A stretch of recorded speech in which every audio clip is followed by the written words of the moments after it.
Bonjour, c'est l'heure du JT. Nous sommes le lundi 4 juillet 2016. À la une de l'actualité aujourd'hui, ils ont créé la surprise tout au long de la compétition. Finalement, les Islandais n'auront pas passé les quarts de finale de l'Euro.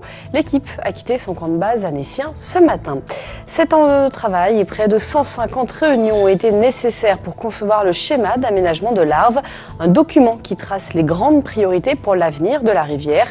C'est une première en Pays de Savoie, nous le verrons. Enfin, nous vous emmènerons sur les bords du Bourget dans ce journal, direction l'abbaye d'Hautecombe. Une exposition consacrée aux 600 ans du duché de Savoie vous est proposée jusqu'au 18 septembre prochain. Ça ne vous aura certainement pas échappé. L'aventure de l'équipe d'Islande dans l'Euro 2016 a pris fin ce dimanche soir au profit de la France. Ce lundi, les petits poussés de la compétition ont quitté l'hôtel des 13 Hommes à Annecy dans lequel ils séjournaient depuis le début de la compétition. Au fil des jours, le personnel s'est laissé séduire par cette équipe, pas comme les autres. Aujourd'hui, c'est donc avec un pincement au cœur que les adieux ont eu lieu. Emmanuel Jaude était sur place ce matin. Si l'épopée de l'équipe d'Islande n'est pas passée inaperçue, son séjour à Annecy laissera également des traces. À l'hôtel des 13 Hommes, lieu de villégiature des Strakarnir Rockar, petit nom de la sélection islandaise, on se souviendra longtemps de cet Euro. On n'est pas que dans la relation entre l'hôtelier et le client, on a plein d'intermédiaires, que ce soit l'organisation, l'UEFA, donc on a une multitude d'intervenants sur un dossier qui est très important puisque tout le monde a les projecteurs braqués sur cette équipe, donc nous c'est une expérience professionnelle incroyable. Donc il restera plein d'émotions, il restera des souvenirs, des petites choses, des petites accolades, des merci, des retours de match. Il restera peut-être le souvenir aussi de nos équipes qui ont pu partir avec. Car à chaque match des Hommes du Nord, 4 employés de l'hôtel ont eu le privilège d'accompagner fans et familles dans les tribunes du stade. Une expérience inoubliable, que l'on soit féru de football ou pas. Je vais peut-être quand même supporter mon équipe de France maintenant. Mais fan de foot, peut-être pas quand même. Mais... Oui, on est triste de les quitter, c'est sûr, c'était une très belle aventure. Moi personnellement, c'est la première fois que j'allais voir un match de foot. C'est la première fois que je suis une équipe comme ça. Donc ça va nous faire quelque chose de les quitter. Et ça nous donne envie, on parle même dans l'équipe de partir en Islande, de découvrir ce pays et ses habitants. Ouais. C'est donc à la mi-journée que l'équipe d'Islande a quitté son havre annécien. Et malgré sa défaite contre l'équipe de France ce dimanche soir, c'est le sourire aux lèvres et la tête haute que ces 23 hommes vont rentrer dans leur pays, qui fêtera le retour des héros comme il se doit. Du Mont-Blanc à Genève, l'Arve traverse ou touche une centaine de communes en Haute-Savoie. Son schéma d'aménagement de gestion des eaux vient d'être voté à une très large majorité par les élus, les professionnels et les associations. Il aura fallu des années de travail pour que tout le monde s'accorde autour de la table. C'est un reportage réalisé avec Christian Rossa.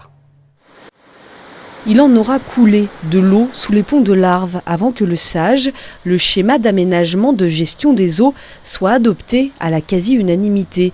7 ans de travail ont été nécessaires pour que la commission locale de l'eau, le Parlement de l'eau pour faire simple, trouve un consensus autour de l'avenir de la rivière. 500 pages, 400 personnes, 50 experts mondiaux, plus de 150 réunions, avec des réunions pas faciles. Quand vous avez autour de la table les associations environnementales, les décolteurs, les agriculteurs, le monde du ski et puis l'ensemble des élus, quelle que soit la sensibilité politique, ça n'a pas toujours été simple. Pour la Savoie, la Haute-Savoie, il n'y en a jamais eu. Nous sommes les premiers. Le SAGE de l'Arve couvre la moitié de la Haute-Savoie et 106 communes. En 20 ans, la qualité des eaux de l'Arve et son aménagement ont bien évolué. Mais pour les années à venir et pour aller encore plus loin, 8 grandes priorités ont été tracées à travers ce schéma. C'est une rivière qui, par son caractère glaciaire, peut poser, en cas de crue, d'importants problèmes. Évidemment, c'est sur la rivière elle-même que depuis 20 ans, pas mal de choses ont été faites. Il faut que nous portions une attention plus forte sur les principaux affluents que sont le Gifre, le Borne et la Menoge. Des enjeux majeurs parce qu'il y a là ce territoire alpin, des pentes importantes, vraiment de la haute montagne, un transport solide de sédiments qui est vraiment important aussi. Donc il était important de réussir à bien concilier tous ces enjeux pour avoir une rivière qui somme toute ne va pas si mal, mais qui nécessite d'être protégée pour concilier tous les usages, pour pouvoir permettre en aval une alimentation en eau potable des populations satisfaisante, pour pouvoir avoir à la fois concilié la protection des populations contre les inondations, mais aussi le bon fonctionnement de la rivière, être capable de la laisser s'étaler, regagner ses espaces là où c'est nécessaire et protéger contre les inondations là où c'est nécessaire aussi, protéger les milieux aquatiques et les zones humides. Donc il fallait un plan d'ensemble en fait. Elle va pas si mal, mais il fallait un plan d'ensemble. Pendant 1 an, le schéma d'aménagement va être porté à la connaissance des habitants dans le cadre d'une consultation publique. Il devra ensuite être adopté définitivement par les membres de la commission. Il sera alors intégré à toute décision administrative prise dans la vallée. Le texte fait foi auprès de l'administration et des collectivités. Un mot d'économie, le cluster montagne dressait son bilan il y a quelques jours. Il rassemble plus de 400 entreprises. Parmi elles, 68% ont déclaré avoir un chiffre d'affaires en hausse. 95% se disent optimistes sur leur avenir. Parmi les projets du cluster, la création d'un camp de base lors des Jeux Olympiques d'hiver de 2022 qui auront lieu en Chine. Depuis le 18 juin, une exposition un peu particulière est à découvrir à l'abbaye d'Hautecombe sur les bords du lac du Bourget. Il s'agit de découvrir ou redécouvrir l'histoire du duché de Savoie créée il y a 600 ans. Une exposition proposée par le conseil départemental. Petite visite avec Olivia Boisson. Apprendre l'histoire de la Savoie est désormais possible à l'abbaye d'Hautecombe. Il suffit de se mettre dans la peau d'un personnage de la cour du premier duc de Savoie, Amédée VIII, et de se laisser guider. L'histoire de la Savoie, c'est évidemment nos racines. C'est une histoire peu connue, donc il faut vraiment faire un effort pour s'en pénétrer. J'ai souvent regretté et dit publiquement que cette histoire, malheureusement, n'était pas enseignée comme il fallait au long des parcours éducatifs. Donc je pense qu'une initiative comme celle-ci permet d'y suppléer. Le Conservatoire départemental du patrimoine, accompagné d'une équipe d'historiens, a recueilli une multitude de documents et mis en scène cette histoire qui concerne chaque Savoyard. Nous qui faisons des expositions, nous avons évidemment un petit impact en direction des touristes, mais les Savoyards sont les prescripteurs de leur propre histoire et les promoteurs de leur propre territoire. Et donc c'est eux que j'invite à venir ici, redécouvrir leur propre histoire, leurs magnifiques châteaux qui sont présentés ici, et c'est comme ça qu'ils en parleront le mieux. L'année dernière, l'événement avait été un véritable succès. 30 000 spectateurs s'étaient rendus sur place. Et parmi eux, un nombre considérable de touristes. Le tourisme culturel, c'est important. Et la thématique médiévale des châteaux, qui fait appel à notre imaginaire. On a tous rêvé, vous par exemple, d'être une fée, d'autres, voilà, un seigneur ou un chevalier. Donc ça plaît beaucoup.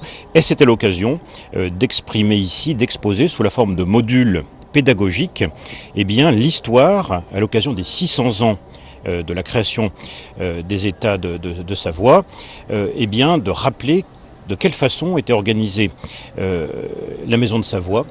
L'exposition par Monts et Châteaux est ouverte au public jusqu'au 18 septembre, avec en prime une jolie vue sur le lac du Bourget.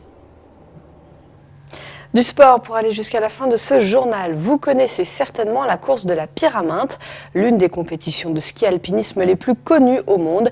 Eh bien, la deuxième édition de la version été s'est déroulée ce week-end au départ d'Arèche-Beaufort. Une course réalisée par équipe de 2, particulièrement difficile, avec des parcours très techniques et particulièrement escarpés, que ce soit en montée comme en descente. Plus de 550 participants se sont élancés. Finalement, c'est le duo italien Alberto Comazzi et Christian Minoggio qui s'impose en 9h15 minutes et 32 secondes. Et puis on se quitte avec quelques images de la MB Race. C'est à Megève. Ils étaient plus de 1000 athlètes à prendre le départ ce week-end pour venir à bout des 140 km et 7000 mètres de dénivelé. C'est la course de VTT la plus difficile au monde. Vincent Arnaud, déjà vainqueur en 2015, a franchi la ligne d'arrivée en tête en 9h48 minutes et 49 secondes. Cette année, l'épreuve est devenue Coupe du Monde marathon. Je vous laisse découvrir ces images. Merci de votre fidélité à l'info sur 8 Mont Blanc. Merci à toute l'équipe. Tout de suite, on continue à parler sport avec Sébastien Germain dans Sport 8. Passez une très belle soirée. À demain.